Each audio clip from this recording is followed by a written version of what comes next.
Hello, people. Name's Cookie. Welcome to the show. Chapter 7 of Vampire the Masquerade. Jordan's broadcasting it live on his Twitch channel, I guess. So there's always that. Alright. I don't actually have a prepared intro for this one, so I'll make it up as I go. Thursday, January 29th. You folks managed to successfully survive your trip to and back from Staten Island, where along the way you learned many exciting things about yourselves and about the world around you. Maybe. Or you might not have learned anything. What you did learn is that you managed to make it back to Joseph Non-Denominational Church in time, before the sunrise killed all of you. Now, I do know the extent of what Jermaine's going to be doing because Aaron shared as much. Sleep. Lots of sleep. And hot drinks. And hot drinks. And a shower. A hot shower. Lots of hot showers. Because it's fucking cold.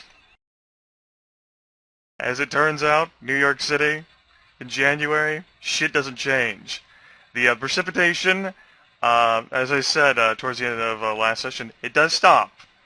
So there's been a day's worth, basically 24 hours of icy cold rain. There's some mention on the news about this, about how curious, interesting thing it is. But, whatever. Shit happens. Al Gore, of course, attributes it to global warming, and so eventually, time passes, and we end up getting to the night of Thursday, January 29th, where, of course, Byron ends up rising a little bit before Marcus and Joseph, and a blood point is consumed. Now, I know that Joseph and Jermaine are going to be this is going to be taking the entire night, going through Flushing, where Joseph is going to use his credibility and connection with these people, and his extensive language skills to ask them about whether they have seen a woman, Leslie Cutter. And I know that Byron, to some extent, plans on taking some time to ask Evelyn about this as well. But that won't take him the whole night. And Marcus is Marcus. A truer statement has never been said. Whatever he does it subtly. So, while Joseph and Jermaine are going to be busy, I suppose a little description of what you two, Byron and Marcus, have in mind for this Thursday's activities. You're currently at the church, although Byron, of course, will be visiting Evelyn for some time to ask that question about seeing Leslie. Right. Yeah, I'd go go get changed and because I'm sure probably just throw out my clothes after all the crap that went through with slogging around on the beach and stuff. But I'll go change my clothes and go talk to Evelyn. But after that, I have no idea what Byron's going to do. I don't know. Jordan, do you have any thoughts? I think Marcus is going to do what he does best, and that's hit up bars and ask if anyone has seen this girl. Okay. We're going to go ahead and say that for the purposes of that will take your entire night as well, for a comprehensive Astoria investigation. Now, you don't need to make any dice rolls for this. You have accrued some recent fame, combined with the fact that people around Astoria tend to know who you are anyway by how you frequent the bars there. And, it's your domain. You're an affable enough gentleman and Rhodes Scholar. If you say so. Yeah, sure, we'll go with that. And you will end up learning as much as Joseph and Jermaine do in their night-long investigation of Flushing, which is no one's seen her. And you're really goddamn confident of that, at least among, because, you do attribute that to, you might not be the best investigator, but you're pretty good at getting things out of people, especially when those people know you and recognize you and might respect you, or maybe even fawn over you a little.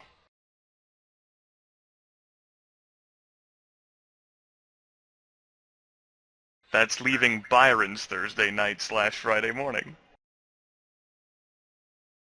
I guess, I mean, I'll go with the boring. I'll just go over with Evelyn after she tells me she doesn't know anything about Leslie Clutter. I'm pretty sure she doesn't. But go over the damage to the business and all that type of thing, you know. It's like, what's left? What shred of paper didn't burn up in the explosion? Well, obviously the framework and the structure of the building still exists, but in terms of like interior things of value, it's just a good thing that so many records have been kept back up in other locations, because really the whole interior of the building was completely gutted and devastated. You know, all of the records, including in the basement as well as the second floor, her personal office, you know, various knickknacks, employee records, sorts of things that might not have been backed up are gone. At least for now, and it's going to take an extensive amount of energy. Evelyn looks clearly very tired and drained from the experience, and of course she's been spending a lot of time, you know, discussing things with news media who have been interested in learning more about this, as well as getting, you know, that human, like opinion piece right there. You have situations where just it's very tiring and frustrating for her, and obviously, you know, all the employees have their own varying degree of concerns about what the hell just happened to our business. Apparently it's a gas leak. You know, when's things going to get up operational again? You know, some folks like to work, and that little safety niche that has now been taken away from them. But they've been given assignments of their own. It's just these past several days have not been very amusing for Evelyn at all.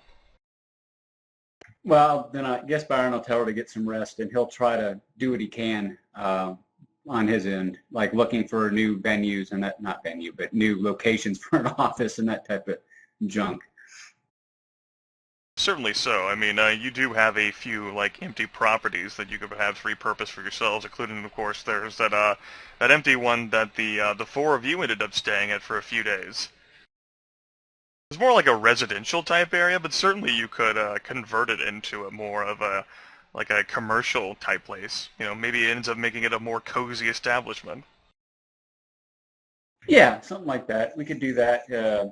Sounds fine. And that would cover up some of the, didn't we, I can't remember, didn't we like board the windows or create kind of a mess there anyway? So we might want to cover that up as well. I Certainly. can't remember what we did.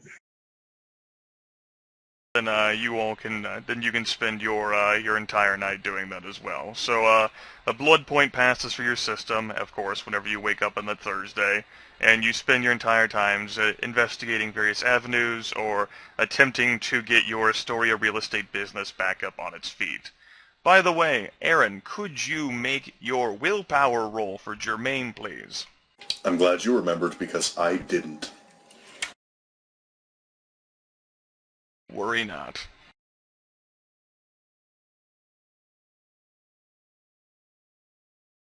Looks good to me. It sure does. 1, 2, 3, 4, 5, 6 successes. But when it fails... When it fails.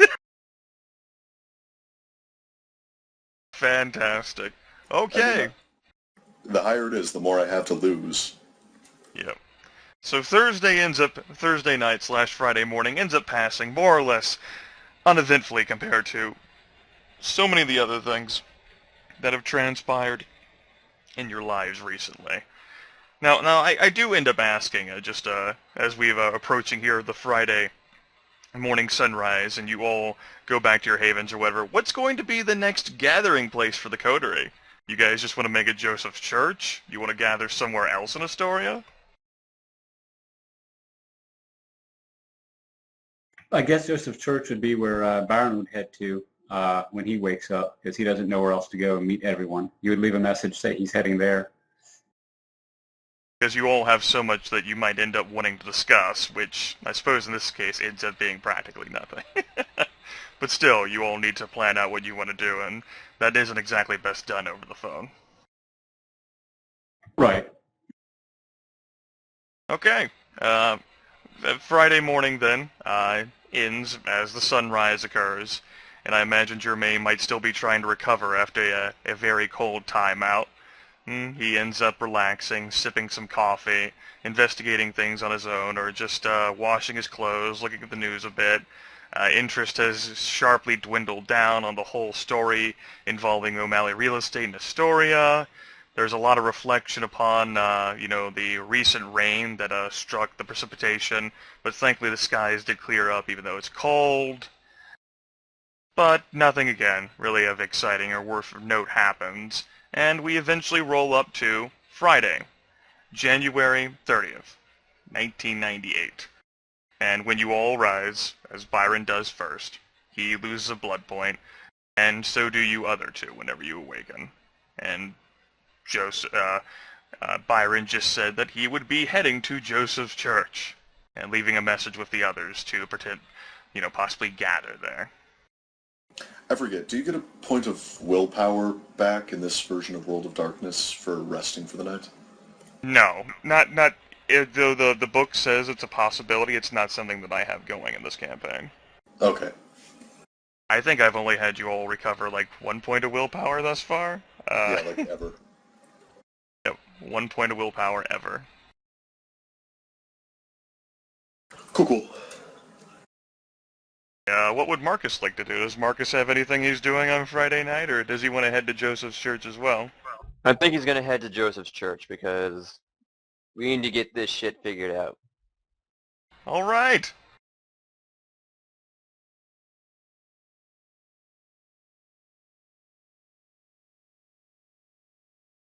This week's project was devoted to making a map for Joseph's church. Oh, now I've got my own little map. I didn't exactly know how Joseph wanted it decorated, so I decided that I'd have some fun with it. Of course, you can see out there onto the street the little staircase that leads in. You have pillars as well as pews, and there's a little pulpit there.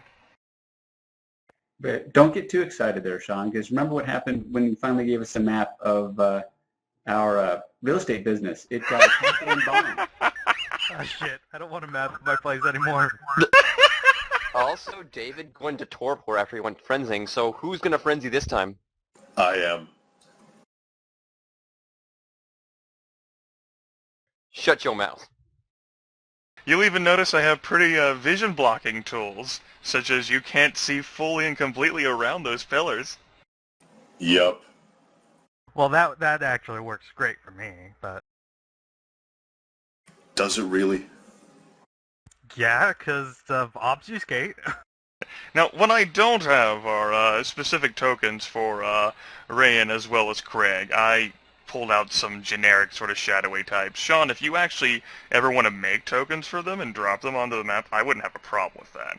If you wanted to do that next week or some other time. Yeah, I'll probably make a map of the session or something. But I went ahead and I dropped those NPC-looking things onto the map. I don't know whether they'd both end up being here or whatever. I just figured I'd put them both there. So how does the church look, folks? It sure does. Like it's not going to be blown up, hopefully? Like it's totally not going to get blown up or shot up or a car go crashing through the wall or anything like that. Again. It just looks perfect for a shootout. I mean, those pillars you could hide behind, and those pews you could throw at people, and oh wait, no, never mind. Yeah, looks good. I have to ask, Joseph, how many cars have you gone through in this week or month? And now Three, I think. And now you have this nice new renovated church. Don't get your hopes up. Those are some real nice things you have there.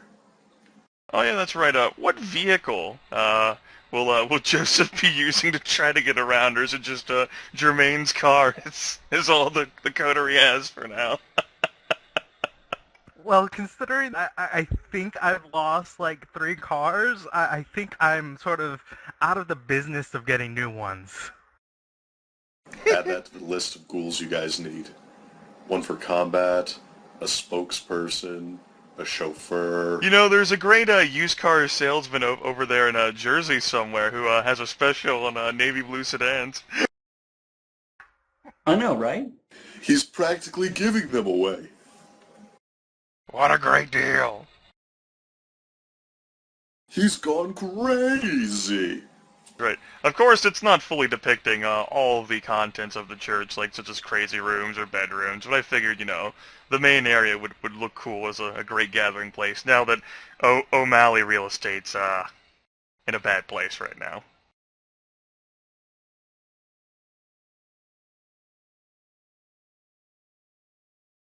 Anyway, there you go. You can discuss in character your thoughts, feelings, and opinions as Byron first comes in, and followed by Marcus, and Jermaine will be around sometime or another.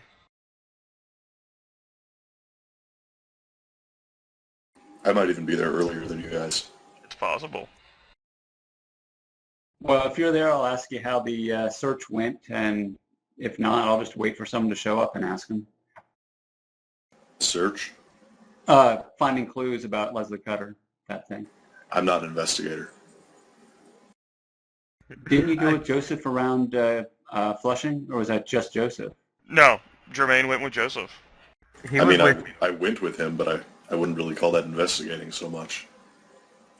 Well, I just want to know if you learned anything, but yeah, I mean, the answer is going to be no, so it doesn't matter. Yeah, I didn't learn anything.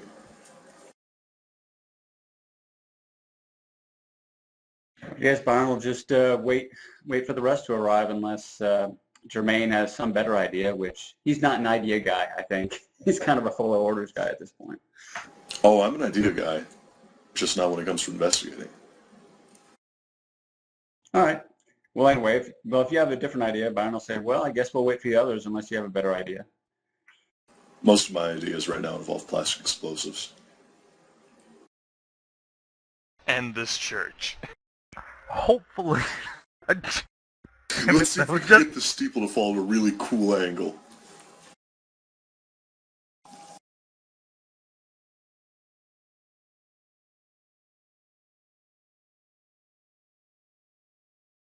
Well, anyways, once Marcus arrives, he's going to basically say, I found nothing. Well, then it appears that we have absolutely shit to go on. Seems that way, doesn't it? It's always that way. We should probably just assume that from now on. No one knows anything.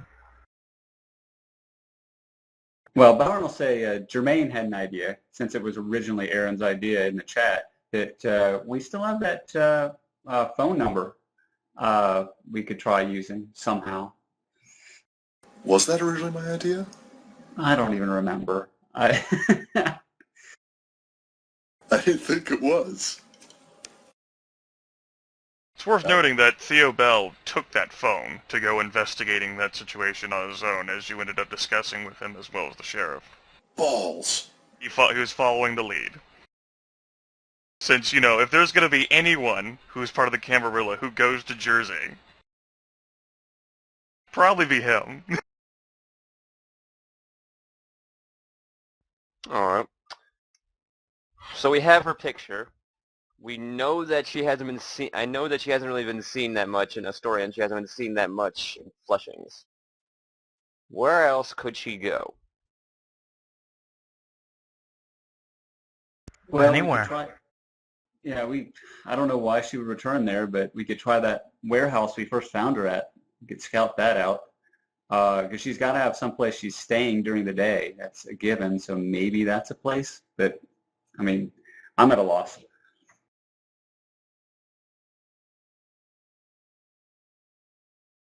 Do you want me to drive you to the warehouse? Sure, unless someone else has a better idea. That's a place to throw a stone at. It's at least something we can check off the list. There's the sound of a vehicle pulling up to a stop at the curb. Around behind the pew. This is what you end up doing in church on a regular basis. Alright. You can hide behind the pew.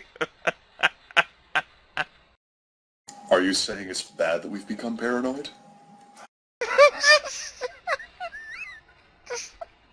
Just like some sort of patron coming from the church asking for Joseph's blessing or something. Advice. No, don't blow up my church.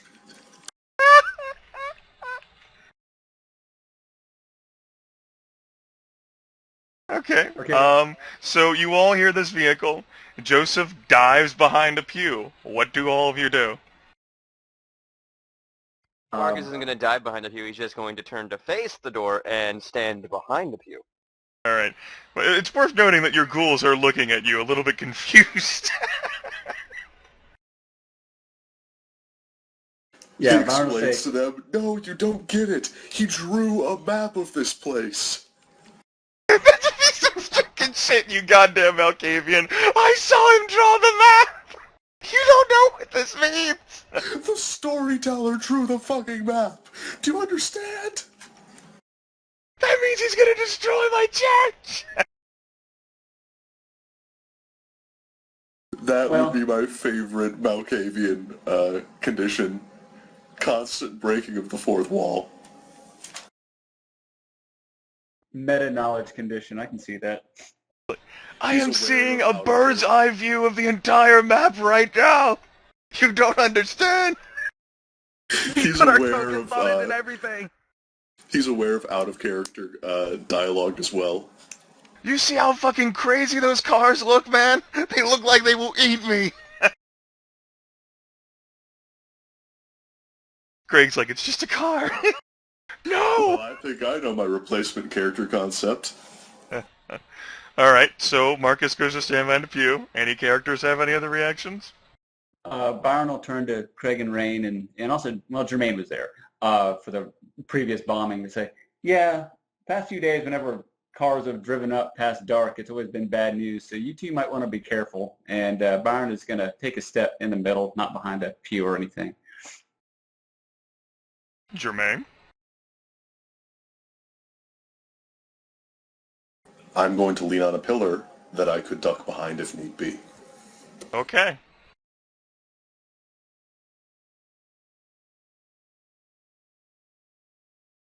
But like casual. Alright. So time passes. 30 seconds. A minute. And no one is blood buffing themselves. 2 minutes.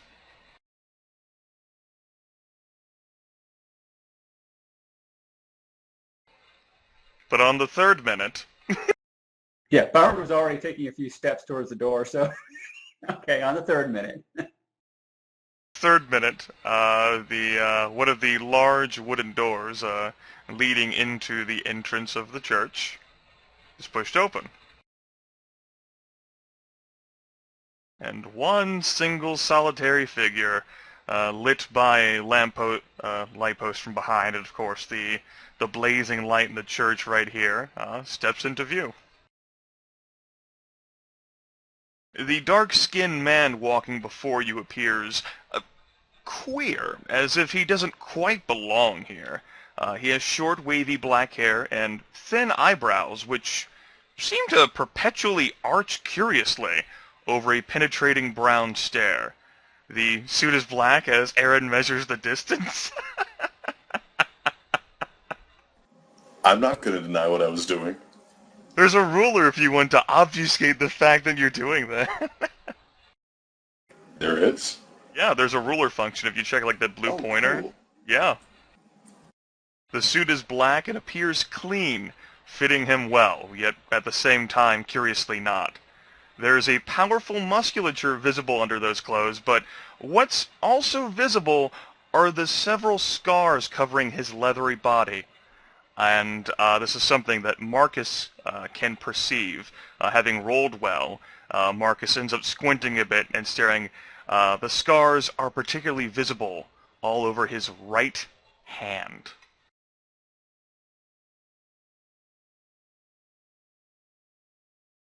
The gentleman doesn't step further into the church, sort of peering around a bit curiously at all six of you standing right there.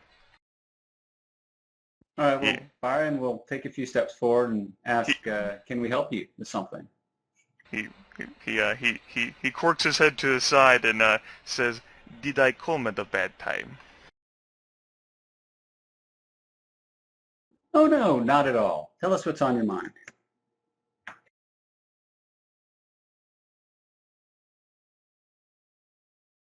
The gentleman is not exactly convinced. Still looking curiously at the others, although Byron has stepped forward. Yeah, well, I'm just leaning against a pillar. I don't know what you're talking about. Yeah. I'm totally not measuring the distances, seeing if he's out of range of different attacks, anything like that. Marcus is just going to sit down in the pew and act like that's what he was doing the whole time. Yeah, Byron will say, well, we were in a discussion about our business plans. We have had some setbacks recently, but that's nothing that should concern you at all. And since you're here, it looks like you're here for a reason. Well, this is a church.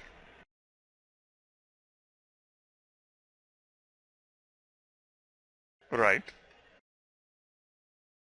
It is. What's Joseph doing, by the way? That's not out loud. I'm just curious. Standing up at this point. Byron will say, and the I don't know, are you a preacher, a father, a reverend? I don't know what you go by. Philly never makes that clear. Speaking as Joseph, currently we are closed during the night. We've had some problems. Did you need help with something? I see. He nods. Well, perhaps it is something I can help you with. He steps forward a bit closer, and as he does, the scarring that was quite visible over his right hand is apparent to all of you, instead of just Marcus.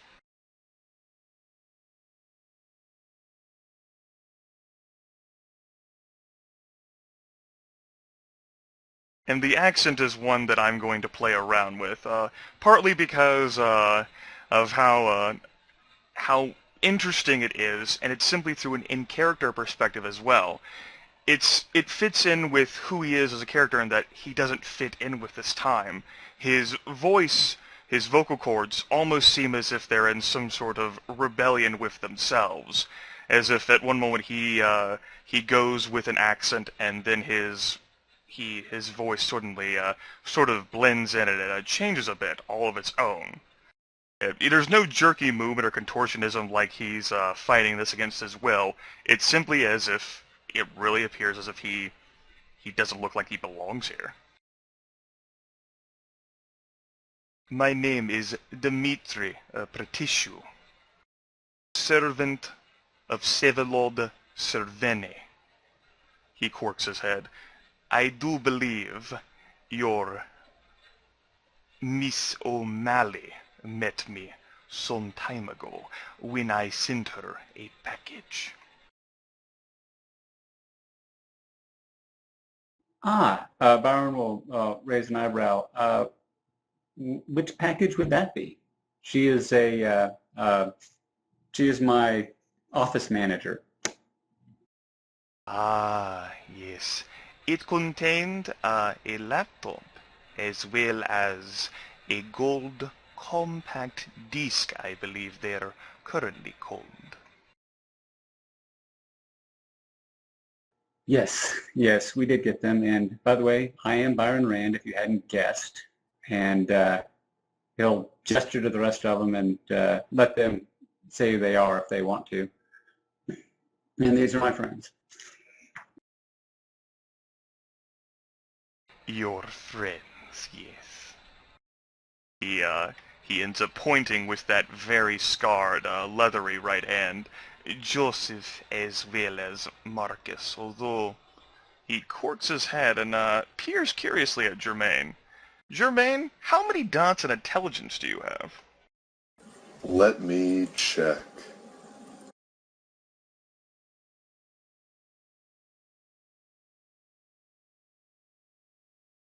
Dang it, I closed the sheet.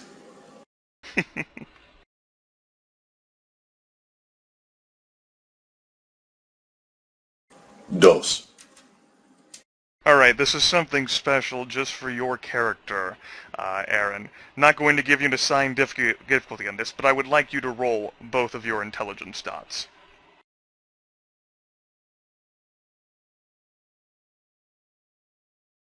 Incoming botch. Nope.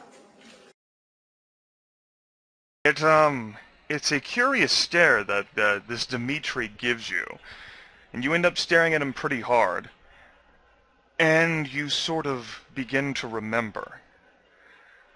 Sifting back through your past experiences and some time and the knowledge that you've garnered while here in New York City, this Dimitri is a ghoul, a very powerful and respected ghoul of Sevalod Cerveni, a powerful Tzimisce, a Tarkus, as a matter of fact.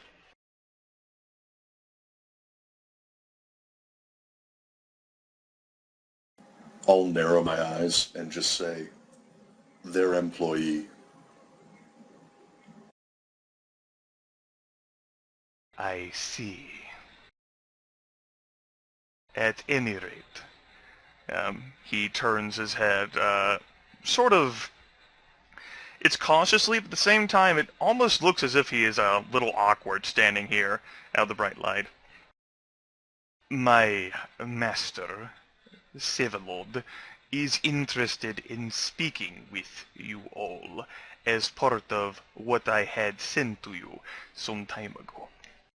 Considering what happened recently with your business, I thought I might find you here.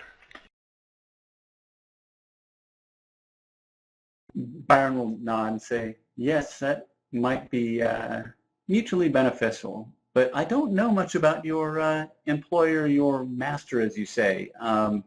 Could you tell us a little more about him? Byron's just curious, making conversation.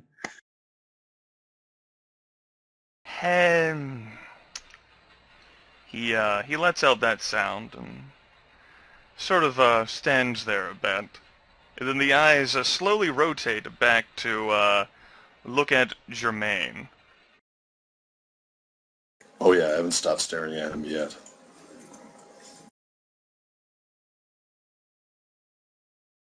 You know a few things, don't you? The arching eyebrows sort of wiggle a bit there. I'm picturing it. Him waggling his eyebrows at me. Yeah. It's not like a suggestive thing. Again, he does look awkward. You know, and this like not some sort of social awkwardness, but as if he's physically awkward, and it exhibits itself in all forms of his mannerisms.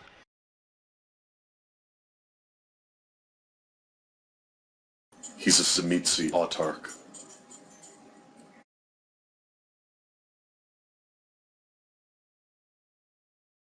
So he's not associated with the Sabbat. Dimitri ends up swiveling his head to look at Marcus. My master and the Sabbat.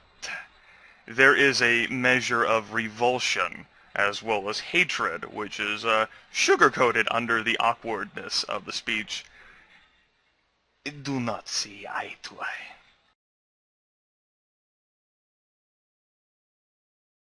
Then I fail to see anything we could have against him saying that to the rest of the coterie. Byron will nod. He says, well, Tzimisce, this does complicate matters as we are in a Camarilla domain. However, I don't see a problem with meeting with your master if that is the intent. Since, you know, and he'll say to the other guys, since he did send us that disc, he obviously knows things about us and has kept it quiet so far. We might as well discuss it with him. I'm just going to sort of clench and unclench my jaw. Thank you for understanding. You may travel with me. My automobile will be capable of fitting the four of you. It will not be far.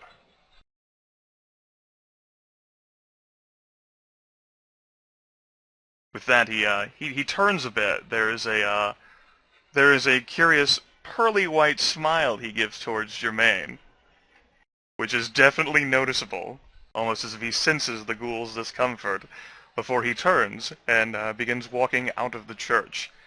Again, it's not exactly as if he's limping or shaking, but as if he's awkward in his own body.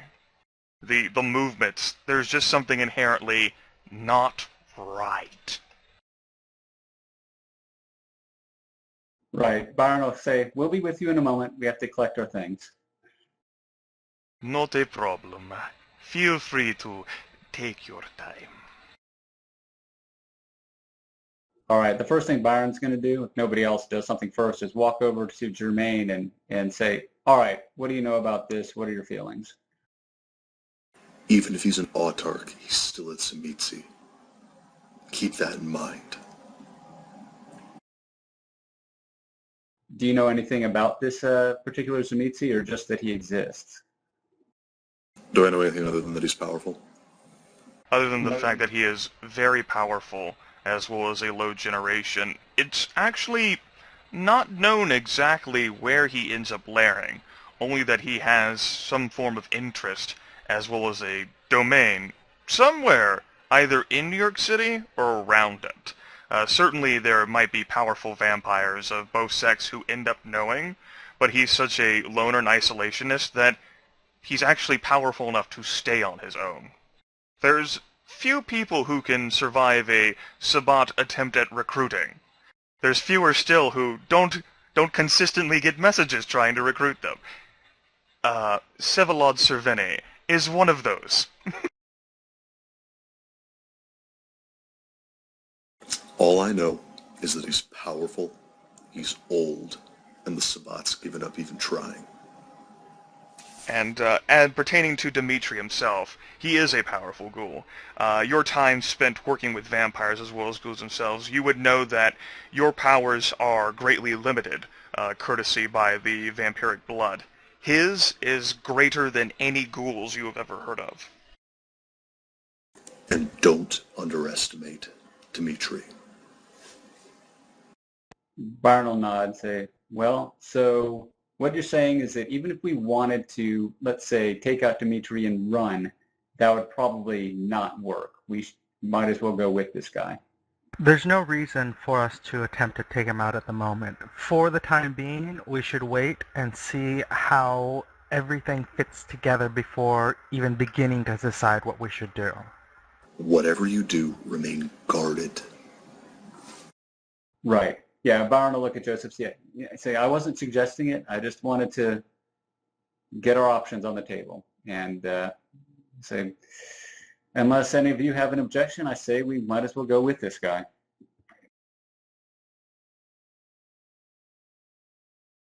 Sounds like a plan.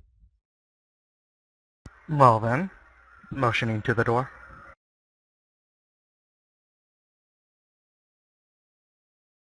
Alright. We'll end up stepping outside. Not Sevalod. Dimitri is patiently waiting by the vehicle. Sort of offers a gentle smile towards Byron as he exits, followed by the others.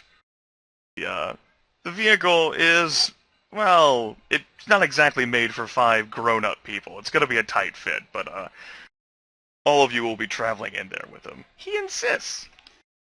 So you're saying it's made for 5 children? It could be. Not exactly 5 adults, though. It's going to be a tight squeeze in the back. Just a small thing, Jermaine actually doesn't have a sight box right now. Just in case that becomes important. What? Jermaine's token doesn't actually have sight assigned to it right now. I'm still in the church. Yeah, he can see just fine. He's right there. Oh, Whenever well. you step out of the church, you can't see him anymore with your token selected. Now he moved on top of Marcus. There you go. Get off of me! It's part of the Oh, no. the vision Not on restriction top that I've been doing. You too. Oh, well, that's strange because wherever he is, I can see where Marcus and Byron's characters are seeing if I don't have my token selected, but I can't see where Jermaine's seeing. Really? You can see my sight box in the church here? Yeah, I can currently see as long as I don't have. If I select my character, I can't, or if I select any token, I can't. But I can currently see you're standing right in the middle of the church, and I don't have anything selected. Weird. I don't think it's been working that way for me, but maybe. No, I did see yours too, so that's weird. Whatever, moving on. Yeah. Yeah, I have no idea about that one. Oh, okay. I just noticed something was working different, so I thought I might mention it. Alright. I don't know. Might have to take a look at that later. Hopefully it'll never come up in this session. At any rate, the trip passes rather, suppose you could say, eventfully. Not really. It actually doesn't take that long. Because the destination you end up going, by the way, the car ride is, rather quiet. He does not speak. Would you like to say anything to him as he begins driving away from Flushing, Queens, heading towards Manhattan?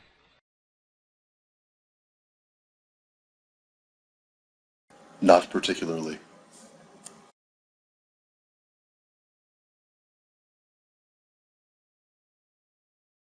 Nope, I'm gonna just sit there quietly for once. Byron will do the same for once. Nothing to say. Alright. The trip does not end up taking you a whole lot of time, at least not in the vehicle. Traffic, well, traffic it's a Friday night. It's not going to be pretty. But all the same, progress ends up being made as you, end up going through Astoria, on your way out of Queens, and you pass on over to Manhattan. And you stop, uh, as it turns out, there's not a whole lot of activity going on near Central Park. The vehicle stops parking by Central Park,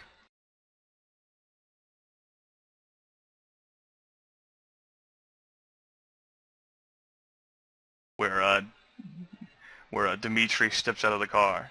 If you would please come this way.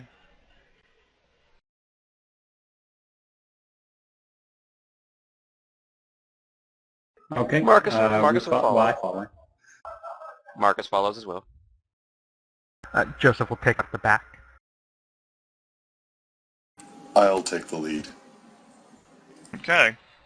The trip through the dark Central Park, there are of course a few lampposts there for the purposes of folks who end up traveling through, is rather quick, and of course there might end up being all these horror stories that you've end up hearing.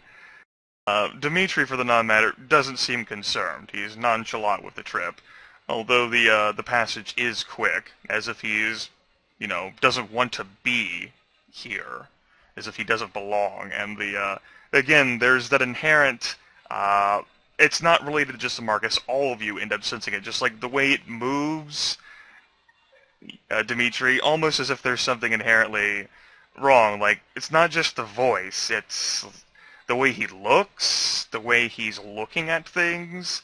Like, not that he's like a bobblehead or what have you, just he's not that he's not all there, it's just that whatever it's in him, it's inhuman, as if he has been alive for a very long time.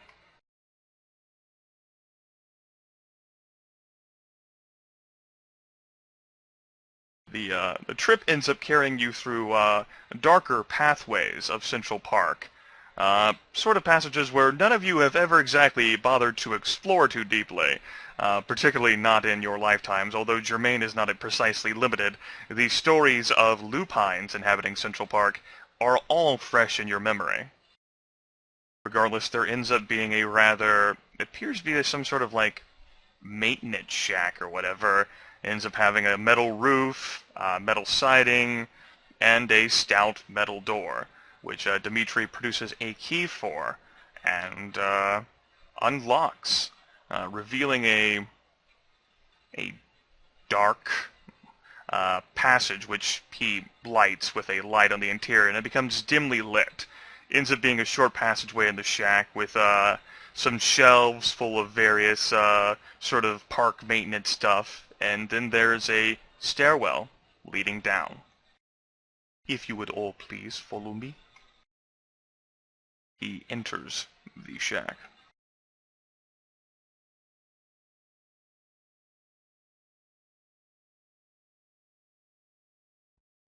And for a penny and for a pound, Byron will go in as well.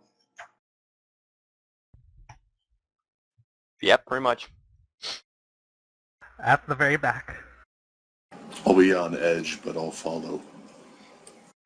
As after you fall for enter, he pauses long enough to close the door behind you all, as well as locking it again, and beginning passageway down the stairwell, taking a flashlight for him, although perhaps that might end up being more for your convenience than for his, as he ends up taking the ultimate lead and begins traversing down the stairwell, which is a spiral staircase.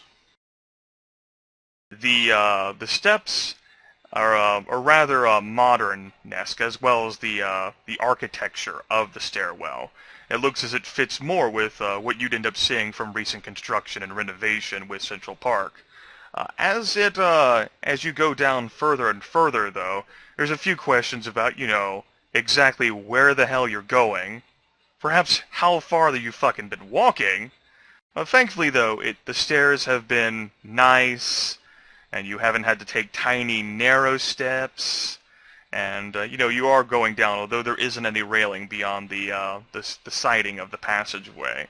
But as you end up traversing for several minutes, this stairwell ends up beginning to get more with narrow steps, as if you're getting into a older, carved architecture.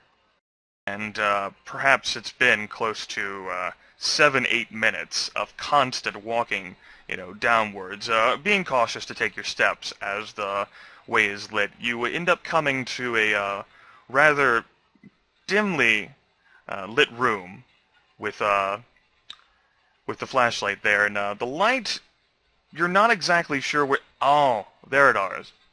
Candles. A few candles along the sides of this rough passageway, and completely out of context with everything you've all been experiencing, there's an elevator.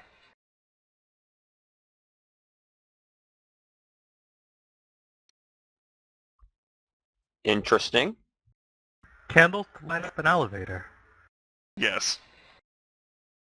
Dimitri, for his part, turns off the flashlight, setting it on a nearby shelf, and walks up to the elevator. The elevator, for all of the glorious things such as candles and the deteriorating architecture as you've traversed this stairwell for several minutes, has a key code, which he sort of rapidly presses what must have been double-digit numbers, numeric keypad, followed by pressing his entire hand against a panel which suddenly comes out of the wall by the elevator. There is a moment of time while it scans his hand, apparently, and the elevator opens.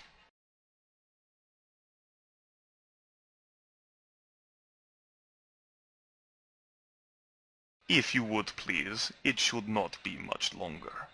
Dimitri boards the elevator. There's enough room to comfortably fit all of you. All right, Marcus will get on him. As will Byron.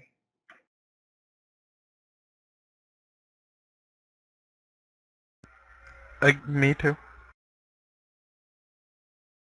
Jermaine just stands there. Fuck this.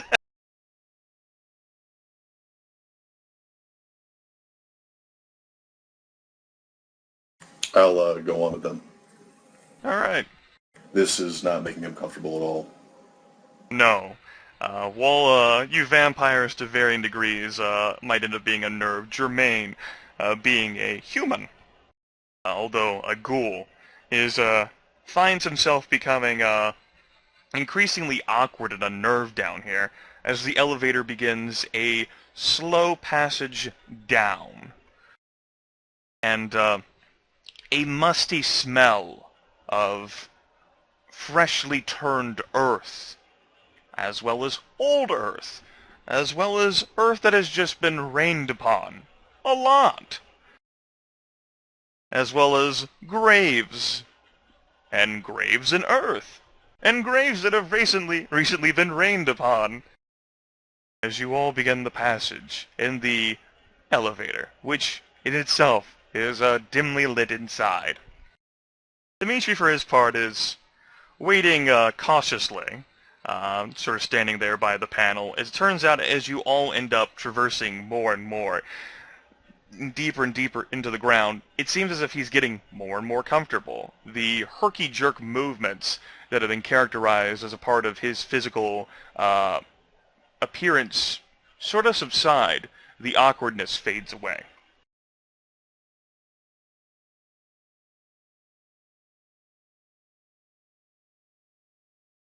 And he ends up rather breathing deeply, almost as if this is comforting to him.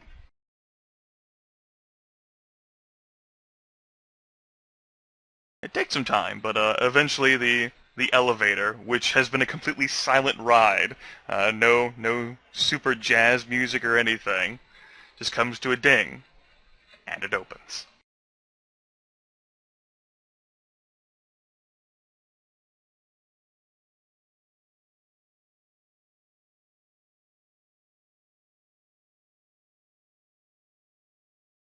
I hope Now, that Dimitri knows that since he has his own map, it's going to get bombed, right?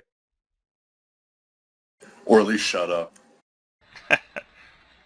now the last time you had checked, you weren't exactly aware of any grand architectural feats deep beneath the city, New York City, other than, the grand sewers, subways, those sorts of things, but you're pretty sure there shouldn't quite be this wide open area which appears to contain a mansion.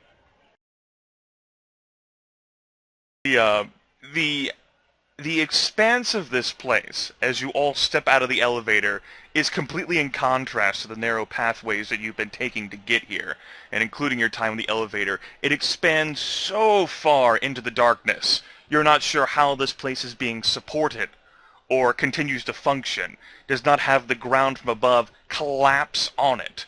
You don't know how great of an area this spans beneath Manhattan, whether it might span the entirety of Manhattan. But this is completely beyond any sort of concept of ability to fathom that this existed down here. There are lights coming from this domain itself, which looks opulent and decadent in its exterior, with marble columns as well as statues and a tribute to the human body and its myriad forms, as well as a tangling of dead trees. As it turns out, there's no sunlight down here, and instead you just have a mass of roots that have sort of crawled and slivered their way through the ground and soil into a pier, as well as over a considerable part of the exterior of this large house itself. The light that is filtering from these various windows, and that's a curious affectation, windows for such a building. Why the hell does it need windows? Does sort of dimly light a cobblestone pathway.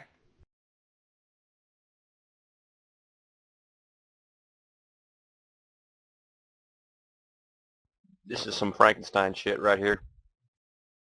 Well, I do approve the concept of building down rather than up. Yeah, but don't you think Ancient Vampire in a Haunted Mansion is a little cliche? Yes.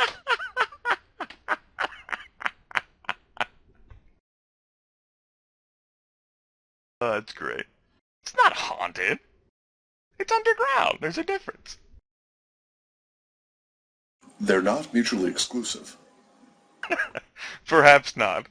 Regardless, Dimitri ends up traversing on the cobblestone pathways, one of several. It seems as if could be some sort of garden area of sorts near one section, and an aviary. You don't know. It's difficult to see. With all and all of the earth and soil down here has this freshly turned wet look that you're staring at. And if any of you vampires care to breathe in, Jermaine is forced to do this. Oh, it most certainly smells stronger than what the elevators smelled like. Everything pertaining to freshly turned earth, as well as the undenying cold stench of the grave, is very much down here. And there is a bitter briskness to the air as well, though not as chilly as it is up above ground.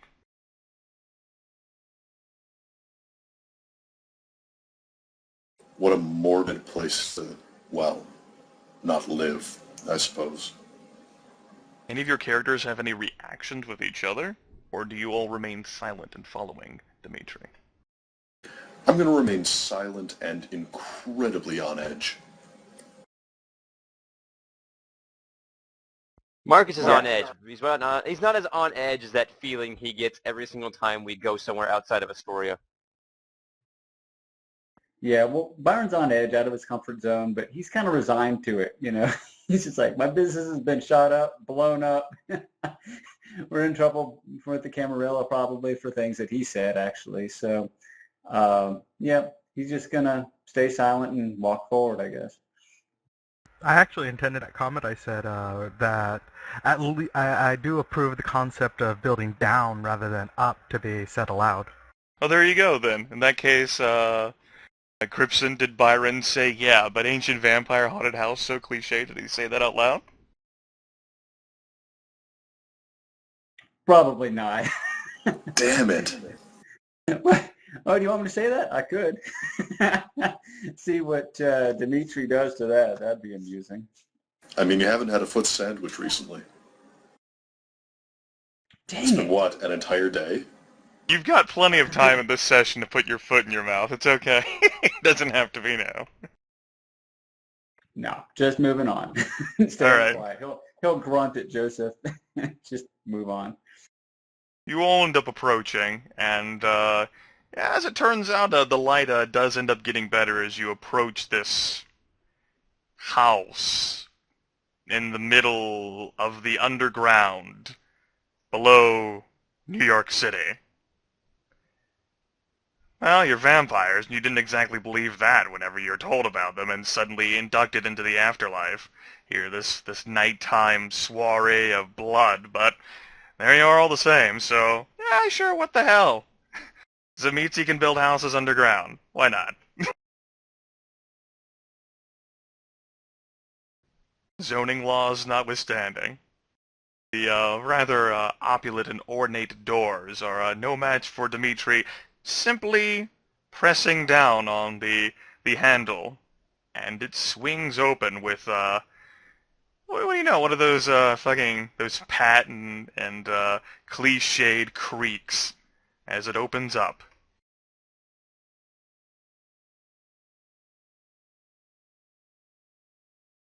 And Dimitri steps into a very brightly lit and very ornate foyer, which consists of 2 stories, as well as rather the marble statues sort of continue, and it ends up being sort of like a whole Greco-Roman time period whenever they honored the body, particularly the athlete's body in all of its myriad of forms, male and female, primarily nude, posing, as well as busts.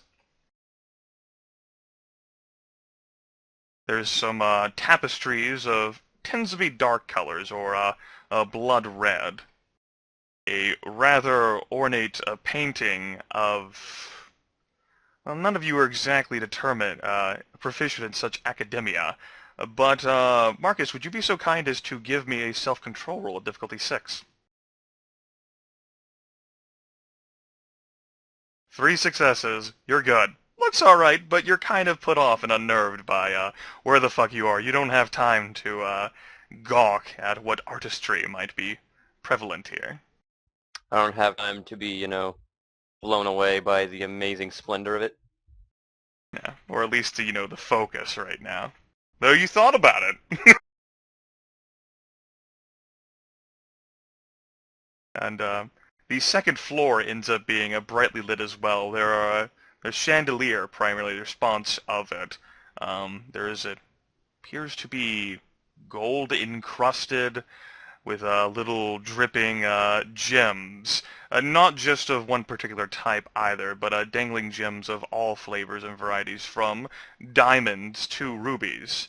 And they cast their own sort of peculiar light upon this wide open room.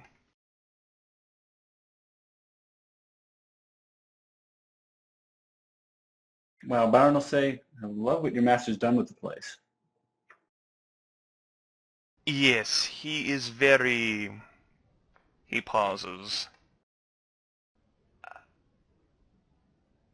He enjoys. He actually sort of pauses as if he doesn't exactly know how to say what he wants to say. He looks at Byron and says, things.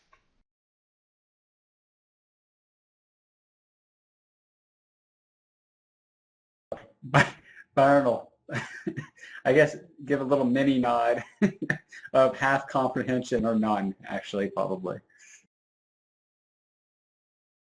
Seems as if the awkwardness sort of returned there for Dimitri. He didn't exactly know what to say.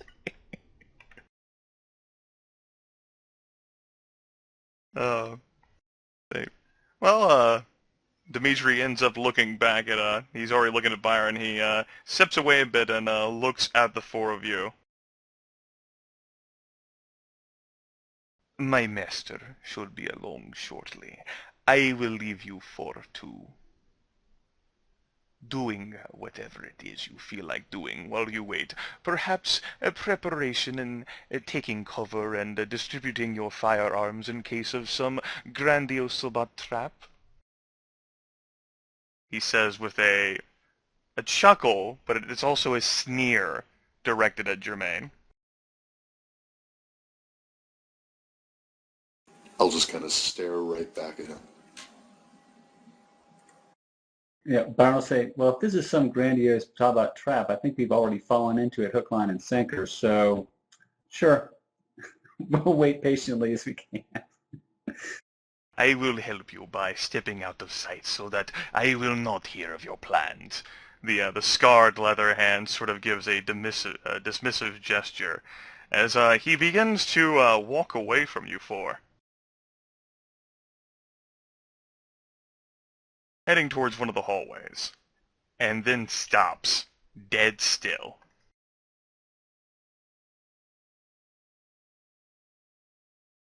And the head slowly swivels to look up at one of those spiraling stairways.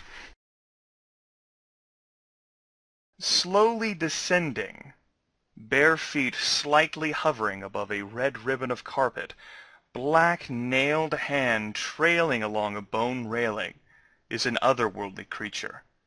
It towers over its surroundings, with a wiry pale physique, covered by a rich decadent robe. The creature is hairless, and the skin from this distance seems almost rubbery in texture.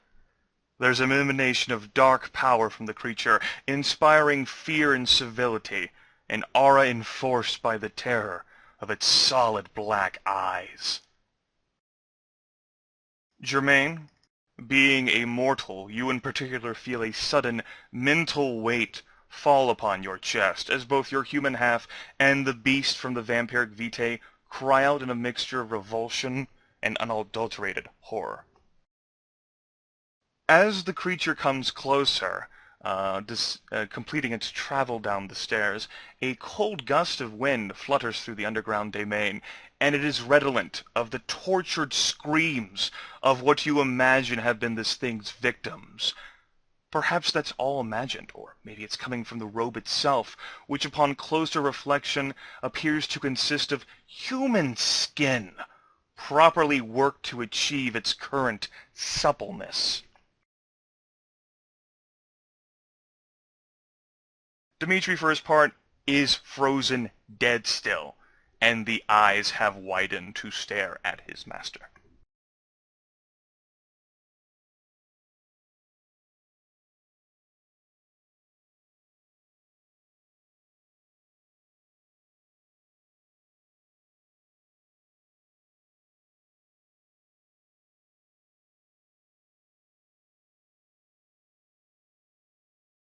What do the four of you do? I'm going to wait for Byron to stick his foot in his mouth. Oh, good. I'll do that now. I'll look at Jermaine and says, "You weren't lying."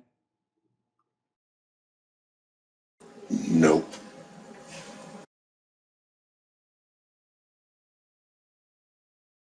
Joseph?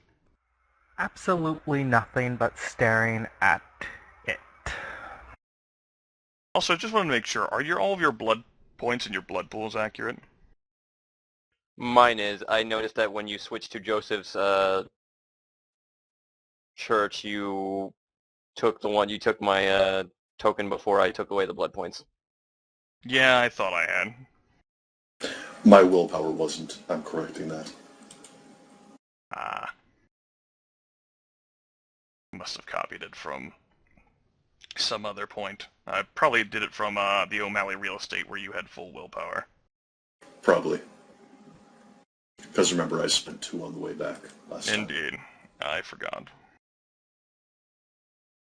I ask, of course, for no particular reason. I just wanted to check.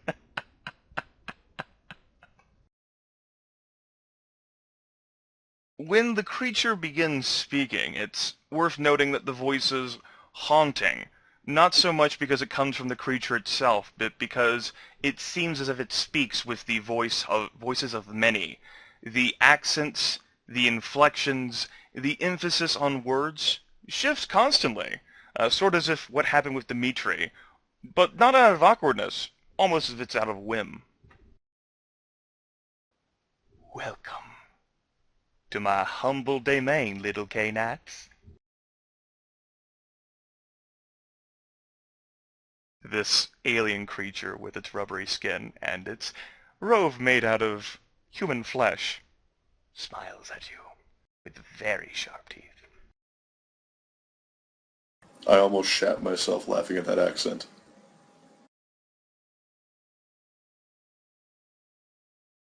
Not gonna lie.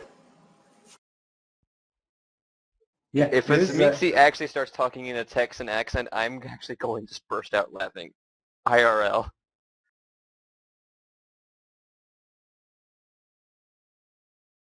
Byron will say, "Honored to make your acquaintance." My name is Sevalod Seveni, child of Voivode Sarak, child of Lambak Ruthen, child of Zamitzi. Can you repeat that second one? Do you say that out loud in character? No, I just want to be sure I heard that because someone was annoying me at my door. It's fine. Right.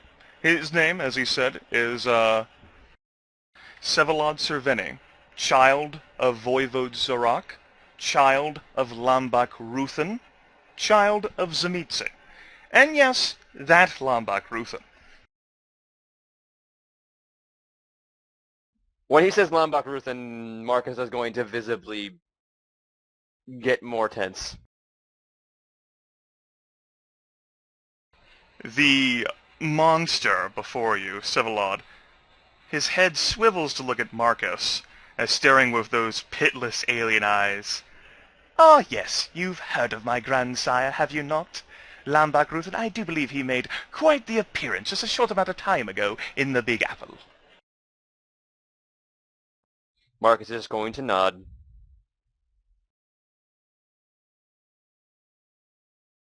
Yes, indeed. He has disappeared, my grandsire. We have not been able to... I have not been able to track him down since that fateful battle. But that is neither here nor there. What we're actually after here is rather a discussion of events, which is why I had my servant bring you here. Dimitri, for his part, has remained deathly still. The only movement he's doing is breathing.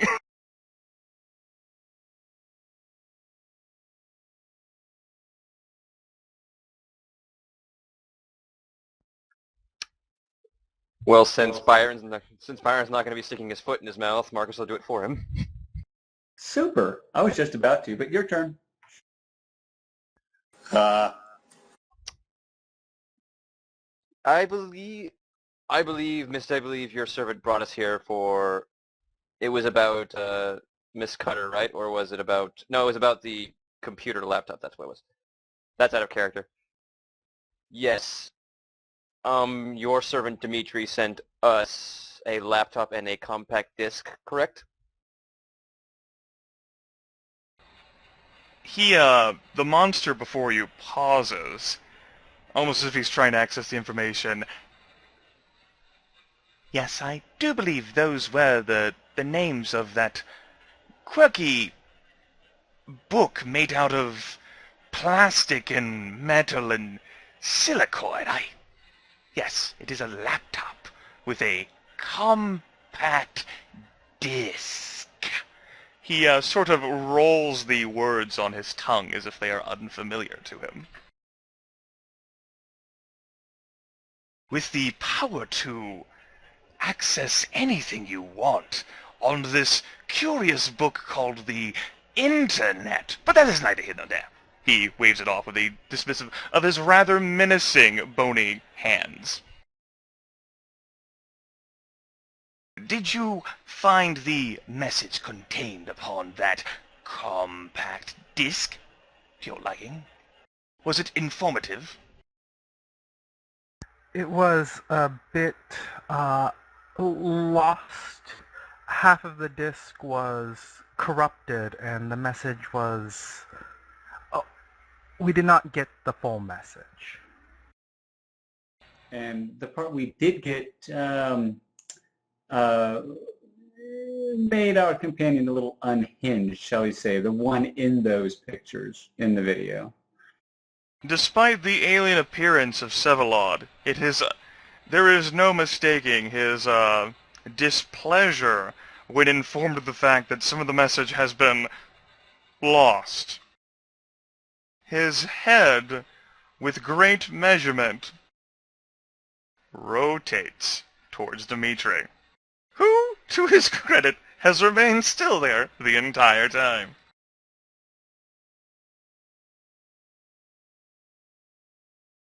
Dimitri. The alien's head quirks. You didn't make a mistake, did you? No, he didn't, I don't believe. There's enough energy for Dimitri to rapidly shake his head from side to side.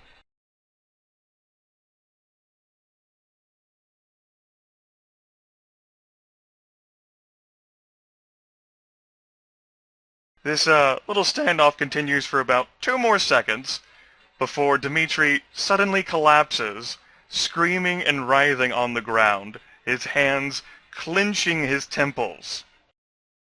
And Sevalod rather cheerfully turns back to the 4 of you. While the screams are persisting. Yes, I do believe that would be fitting. He at times proves himself to be unfitting of recent times. To be fair, so am I, but that's sort of why I have him.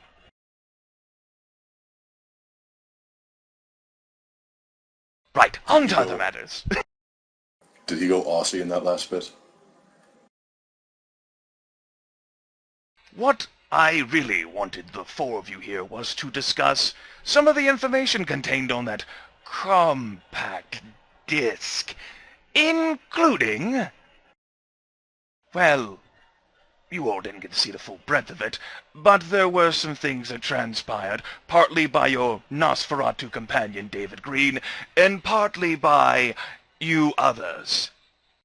He quirks his head a bit, the alien appearance rather disconcerting with his rather jaunty attitude.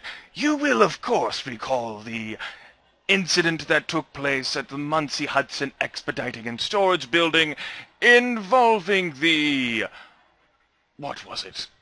Drunk driver who, curiously enough, crashed his automobile vehicle into a building that then spontaneously set itself ablaze. The arms, with their rather menacing claws, are gesticulating. I think Byron I will think visibly flinch. flinch, of course, but Marcus is going to glance at Joseph when they talk about that. Joseph is completely silent, and smiling, but very clearly despises Vesivold on many different levels. The alien creature sort of let go of the jaunty persona, looks at the four of you, or rather the three K-Knights, smiles. Yes, that was the other message that was supposed to be conveyed. He rotates his head to look down at the still screaming Dimitri.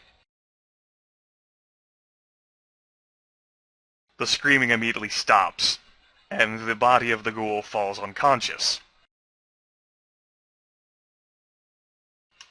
He turns back to you.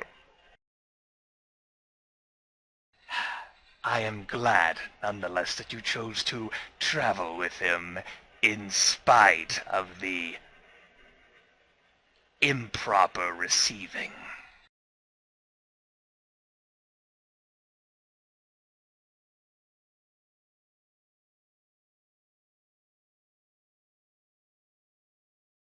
Of course, of course. Even that, even half the message was enough to get our attention.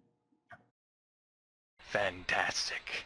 Now, I am not exactly familiar with how your government and police work in this day and age, but I thought these tidbits were interesting, and I have invited you here out of interest and curiosity.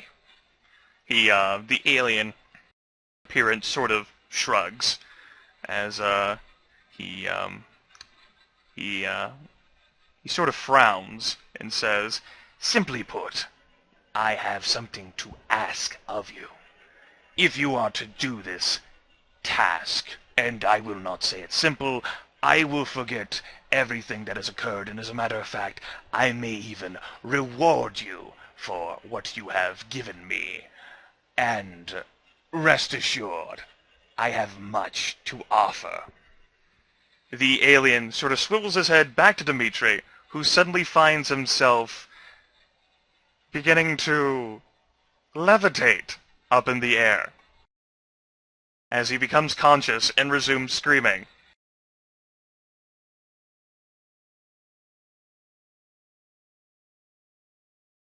Of course, by no means do you have to accept this warm and light-hearted offer I bring you, and in return you are free to leave here and come as you go as you please. Very few people know about me living down here beneath Central Park, but I would not hold it against you. Your government, as well as your fellow kindred. He says that with that same unfamiliarity as he did with the some of the other words he has said. They might not see it quite so well. Dimitri stops screaming as he falls back down to the ground on his knees, panting a bit. The task, therefore, is simple. I am looking for... He holds up a claw. One individual lurking somewhere within the city. I have a interest in her. He smiles again. She goes by the name of, I believe it's, he squints a bit, Leslie Cutter. The smile stops. He looks at the four of you. Have you heard of her? But I want to say, perhaps, what is your interest in this woman?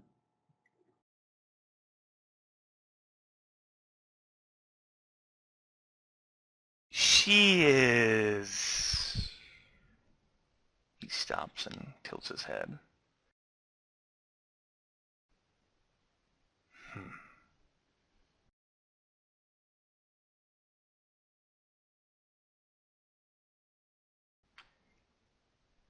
She is of interest to me, because I deem that she is of interest to me. Perhaps if you were to bring her here, then I might tell you more, as well as, forget about the whole events that transpired, the egregious breakings of law, release all of that evidence back up to the police and government, as well as your friendly little Canaanites living above ground. I might even teach you a few things, little Canaanite.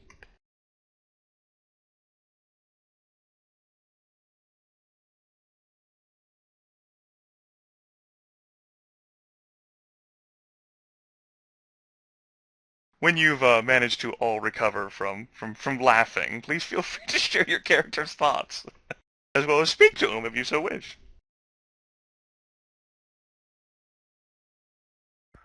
Thoughts, just to clarify, not saying any of this out loud. Joseph does wants nothing more than to kill him right now. One, because of his Malkavian flaw, he's presuming that he's eating people's souls. Um, Two, because of the interest in Cutter, and three, because of the whole thing with the drunk driver. So he has three reasons to, if he even has an inkling of a possibility of figuring out a way to drop all of Manhattan on him. The rest of the story will be devoted to finding a way to blow up Manhattan so that it falls upon the Zamitzi's head.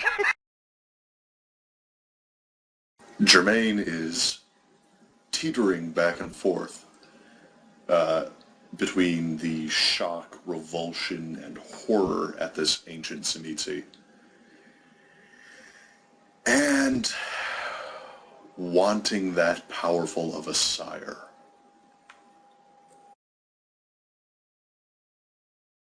Yeah. Byron will, at this point, will say, well, your offer is definitely intriguing, and we might be able to help each other out here.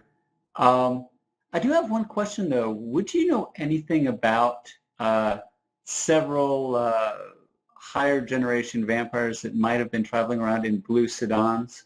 We've had occasion to meet with them. The hairless alien sort of furrows its non-existent brows. Rubbery texture, definitely looking rather menacing and non-human as he stands there so close to you. And then you notice Dimitri, who had still been panting and beginning to slowly get back to his feet, clenches his head again, while Sevalod stands a bit head-cocked in thought. And then it is Dimitri's voice who begins speaking, although the awkwardness is definitely enforced. I have heard of them, yes.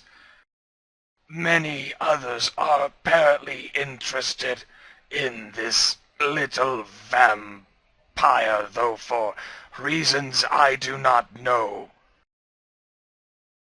It is why I targeted out these individuals here, although the Nosferatu is not among them, Master. Civilon, still head-cocked, looks at Dimitri, who is still clenching his temples. Is there anything else? I apologize for ruining your message, Master.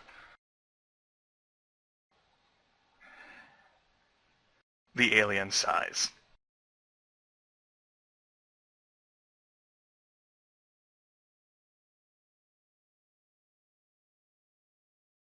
Looks back towards Byron. Shrugs.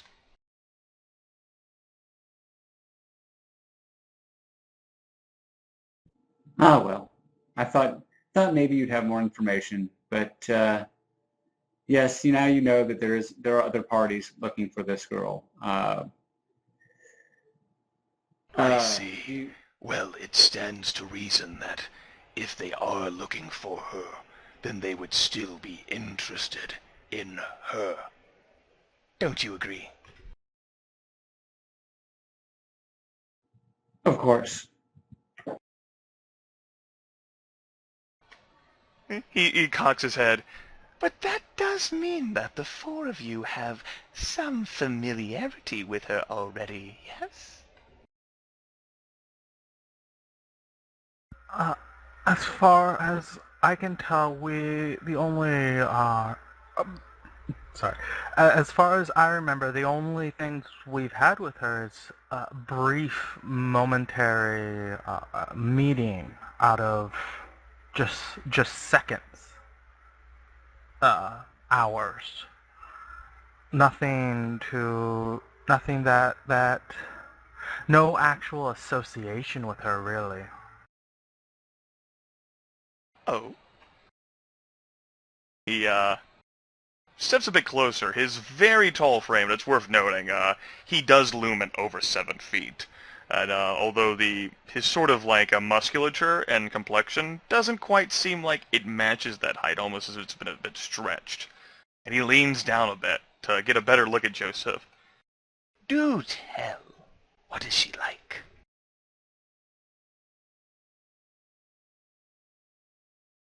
Frail. Frail?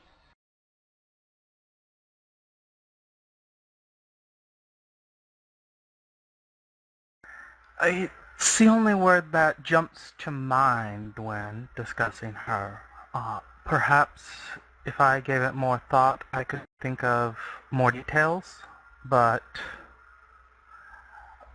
in brief contact, the thing that jumps to mind first is indeed frail. The alien's head swivels to look at Byron and Marcus. And you two? What do you two think? Again, he steps closer. As Joseph said, she's definitely frail in mind and body. Also, she was rather suicidal last time I saw her. Suicide? He stops talking, head quirked. I see.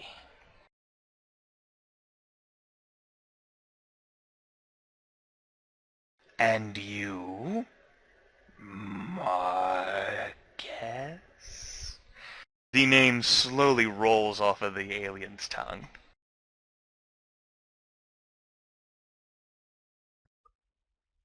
Well, she did seem pretty frail. She did wreck Joseph's panic room quite severely. The hairless brows furrow at the mention of an unfamiliar phrase.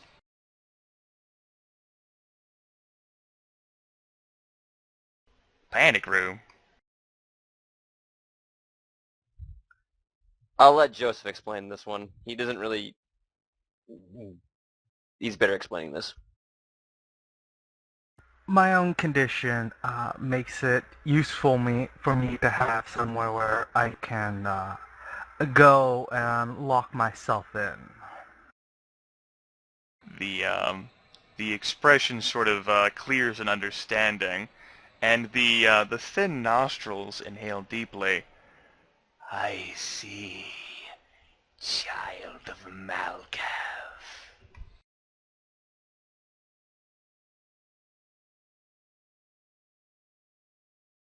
The the rail-thin body straightens back up, and he steps back a little.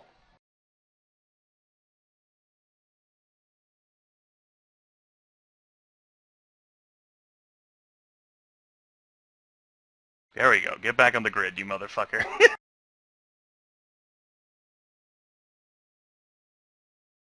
Well, that is my request. If you would be so kind as to perhaps find this Leslie Cutter. He stops himself.